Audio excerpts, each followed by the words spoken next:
Samsung, അതായത് നമ്മളിന്ന് കാണുന്ന ടെക് ലോകത്തെ ഏറ്റവും കൊമ്പന്മാരായ സാംസങ്ങിൻ്റെ ആദ്യത്തെ പ്രൊഡക്റ്റ് എന്ന് പറയുന്നത് ഒരിക്കലും മൊബൈൽ ഫോൺ ആയിരുന്നില്ല.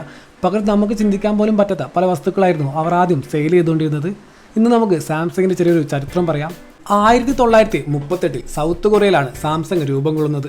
സാംസങ് എന്ന പദത്തിൻ്റെ അർത്ഥം 3 നക്ഷത്രങ്ങൾ അഥവാ 3 സ്റ്റാർസ് എന്നാണ്. ഉണക്കമീനും പച്ചക്കറിയും നൂഡിൽസും ചൈനയിലേക്ക് എക്സ്പോർട്ട് ചെയ്യുന്ന ഒരു കമ്പനി ആയിട്ടാണ് സാംസങ്ങിന്റെ തുടക്കം. പിന്നീട് സെക്കൻഡ് വേൾഡ് വാറിന് ശേഷം സാംസങ് തങ്ങളുടെ business textile, sugar refining, insurance, shipping തുടങ്ങിയ മേഖലകളിലേക്ക് വ്യാപിപ്പിച്ചത്. ഒടുവിൽ 1969 സാംസങ്ങിന്റെ ചരിത്രത്തിൽ തന്നെ നിർണായകമായ ഇലക്ട്രോണിക്സ് ഉൽപ്പന്നങ്ങൾ ഉണ്ടാക്കുക എന്ന തീരുമാനത്തിലേക്ക് സാംസങ് എത്തുന്നത്.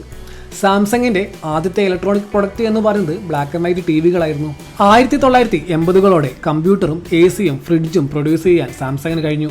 അപ്പോഴേക്കും ലോകത്തിൽ അറിയപ്പെടുന്ന ഒരു ഇലക്ട്രോണിക് മാനുഫാക്ചറിംഗ് കമ്പനിയായി സാംസങ് മാറിയിരുന്നു. ഒടുവിൽ 1995 നമ്മൾ ഇന്ന് കാണുന്ന രീതിയിലേക്ക് സാംസങ് മാറാൻ കാരണമായ മൊബൈൽ ഫോൺസിന്റെ പ്രൊഡക്ഷൻ സാംസങ് ആരംഭിക്കുന്നത്.